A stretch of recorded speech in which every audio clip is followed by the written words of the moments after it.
Welcome to everybody from behalf of TNT Chemistry World. आज chemistry 11 की basic concept of chemistry first chapter का हम लोग element का मास परसेंटेज कैसे कैलकुलेट करेंगे इसके बारे में आइडिया लेंगे and then after we will have some idea about empirical and molecular formula and their determination for from given data. Empirical और molecular formula को भी देखेंगे अगर रिक्वायर्ड डाटा हमारे पास अवेलेबल हो। ठीक है, तो सबसे पहले देखते हैं मास percentage of element. mass percentage of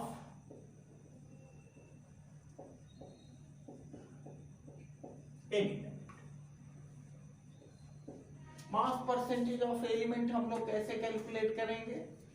किसी एक एलिमेंट का कंपाउंड के अंदर एक एलिमेंट है उसका मास, ठीक है, और कंपाउंड के टोटल मास, दोनों के रेशियो को हम 100 से मल्टीप्लाई कर देंगे तो हमें उस एलिमेंट का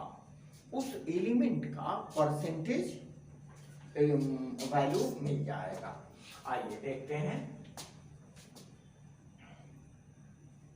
it is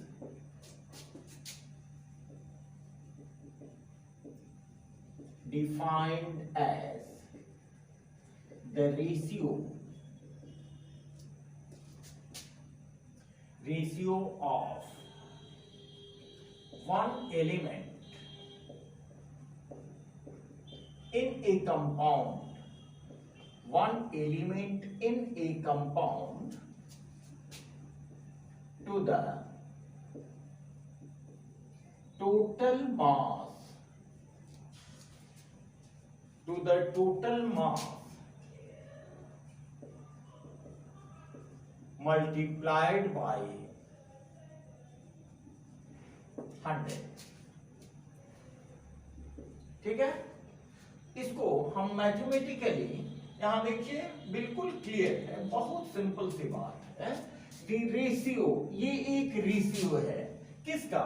one element, ratio of mass, sorry ratio of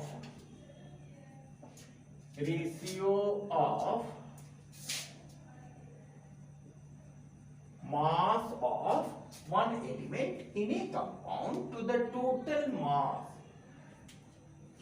किसी कंपाउंड में एक एलिमेंट का जो मास है उसको टोटल मास से डिवाइड कर लें और रिजल्टिंग फ्रैक्शन को 100 से हम मल्टीप्लाई कर लें तो हम लोग को मिलेगा उस एलिमेंट का मास परसेंटेज। ठीक है, इसको मैथमेटिकली आप कैसे लिख सकते हो? That is mass percentage of an element is equal to mass of one element, जो हमें कैलकुलेट करना है, one element divided by total मास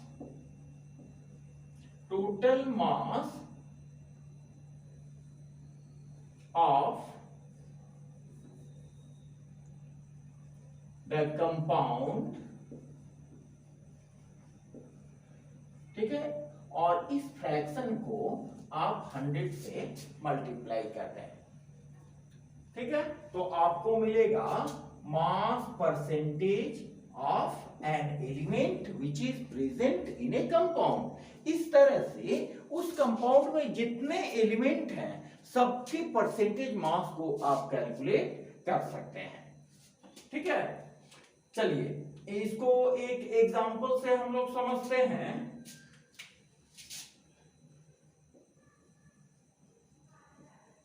एक एग्जांपल ले लें, आपके एनसीईआरटी से लिया हुआ है। Calculate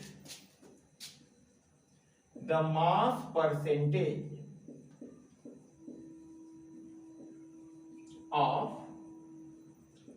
sodium, sulphur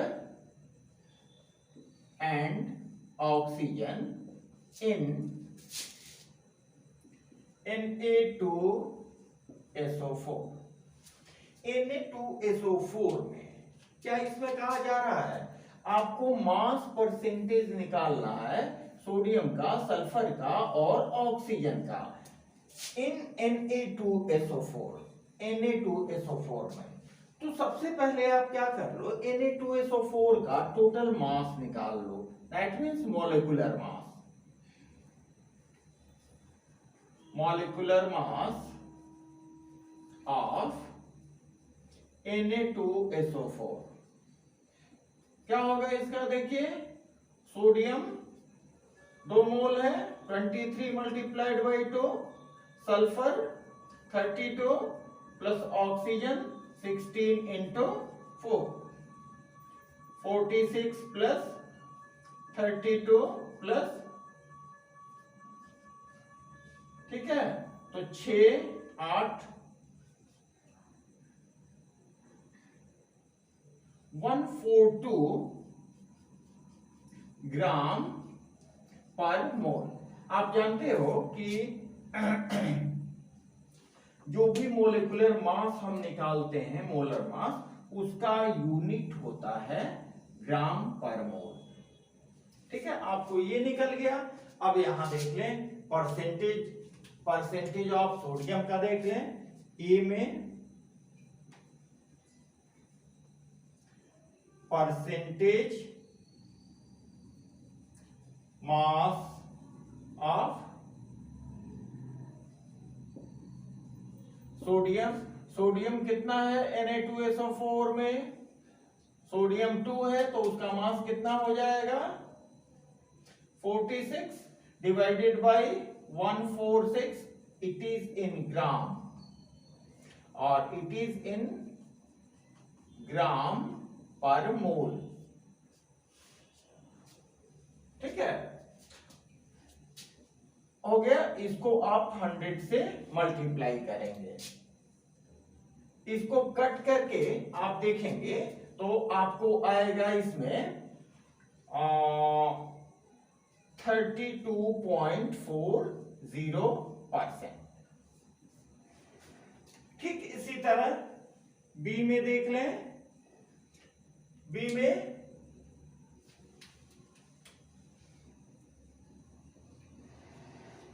percentage of किसका जी, सल्फर, क्या हो जाएगा सल्फर का Na2SO4 32 divided by 142 multiplied by 100, आप इसको करोगे तो इसका आएगा 22.53%।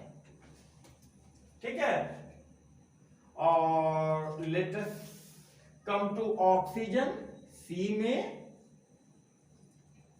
परसेंटेज ऑफ ऑक्सीजन, तो ऑक्सीजन का हो गया Na2SO4 64 बाई 142 मल्टीप्लाइड बाई 100, तो इसका आंसर आएगा 45.07%। बात आ रही है समझ में। अब तीनों को आप ऐड करेंगे, इन तीनों को ऐड करेंगे तो टोटल परसेंटेज कितना आना चाहिए, total percentage should must be 100। ठीक है, वेरी सिंपल। आप किसी कंपाउंड में जितने भी एलिमेंट हैं सबका आप परसेंटेज कैलकुलेट कर सकते हो। इसको आप लिख लो। तो इस पर एक छोटा सा सवाल हम लोग पढ़ते हैं, इंपीरिकल फार्मूला और मॉलिक्यूलर फार्मूला से रिलेटेड। आइए देखते हैं, लिख लीजिए। हाँ, आते हैं, देखते हैं इंपीरिकल फार्मूला। इंपीरिकल फार्मूला क्या होता है, देखिए empirical formula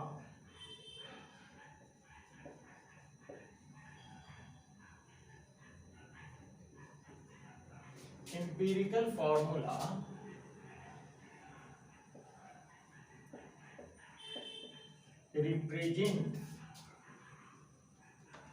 the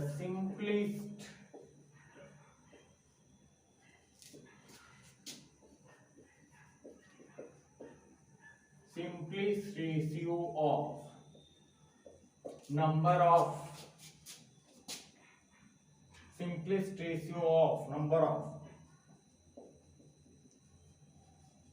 various atoms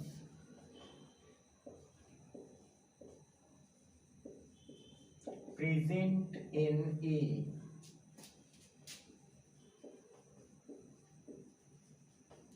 compound, while the molecular formula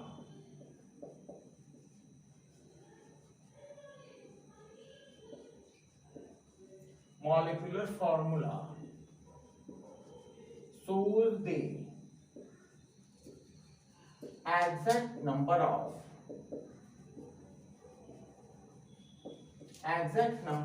atoms of different types which are present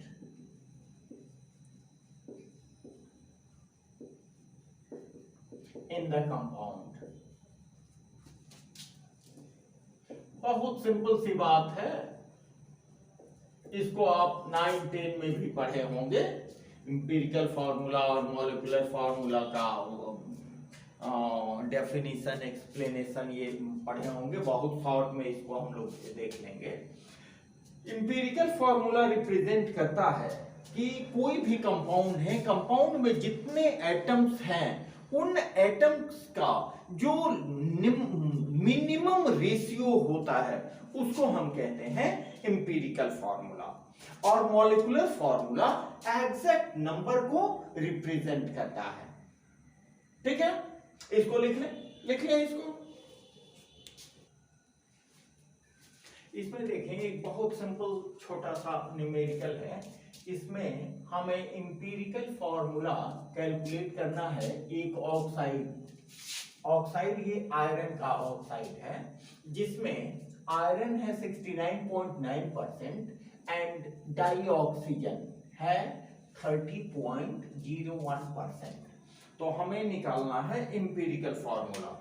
इसके लिए आप लोग लोअर क्लासेस में भी पढ़े होंगे, लेकिन थोड़ा सा रीमेमोराइज करने के लिए हम इसको देखते हैं। इसमें क्या करना होता है, एक चार्ट आप बना लो, आप भी शायद जानते होंगे।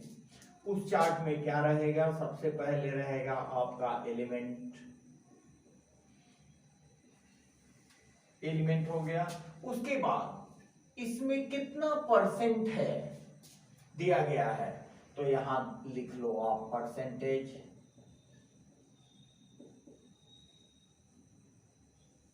नेक्स्ट परसेंटेज के बाद एटॉमिक मास,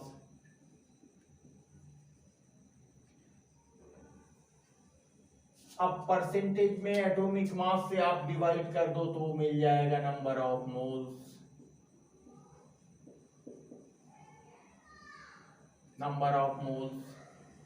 ठीक है, नंबर ऑफ मोल्स के बाद हमको मिलता है सिंपलेस्ट रेशियो, जो सबसे कम एक नंबर आता है उससे हम सिंपलेस्ट रेशियो कैलकुलेट करते हैं। And next simplest whole number